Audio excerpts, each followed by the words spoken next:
Salam alaikum la famille, salam alaikum les amis, bonjour à tous les supporters du football africain et de l'équipe nationale d'Algérie.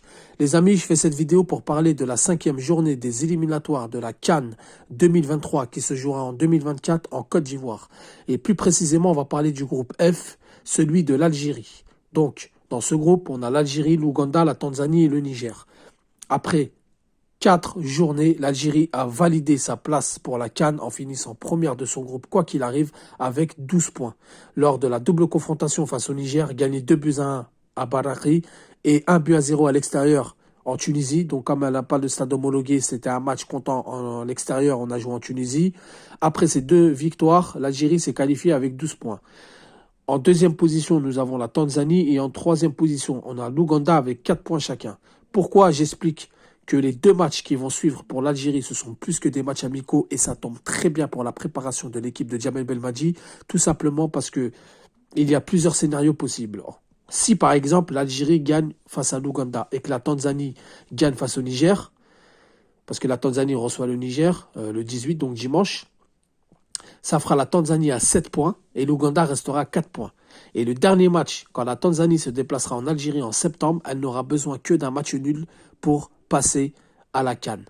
Donc ce qui fait qu'avec ce scénario-là, la Tanzanie viendra en Algérie en jouant bloc bas, bloc serré, en mettant tous ses joueurs en défense et c'est ce qu'il nous faut. Et c'est un match plus qu'un match de préparation. Déjà, c'est un match officiel, même si on est déjà qualifié.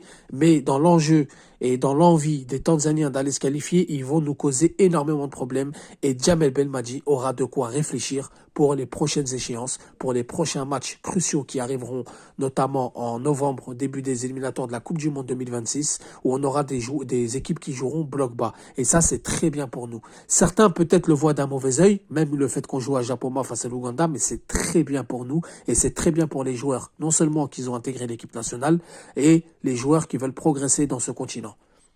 Ensuite, on va prendre le scénario si l'Algérie se fait accrocher par l'Ouganda et que la Tanzanie se fait accrocher par le Niger.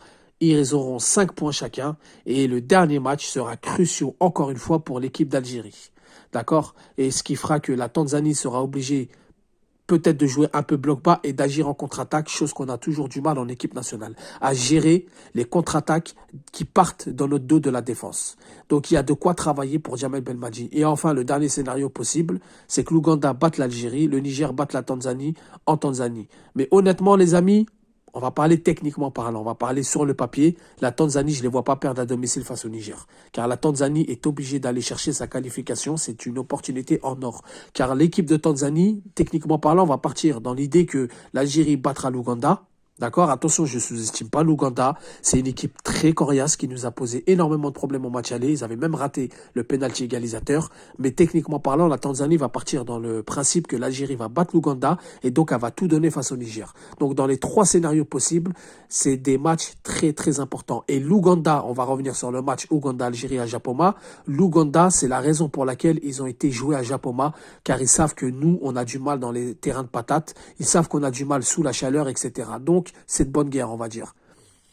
Donc, dans les 3 scénarios possibles, les 2 matchs qui nous attendent, Ouganda, Tanzanie, c'est des matchs très importants et c'est des matchs qui tombent à pic. Et le scénario, depuis le début de cette CAN, c'est magnifique qu'on tombe sur les 2 scénarios possibles, voire les 3 scénarios possibles. Les amis, dites-moi ce que vous en pensez en commentaire. Laissez-moi vos messages, laissez-moi vos avis, je vous répondrai. Sur ce, je vous dis salam alaikum, que la paix soit sur vous.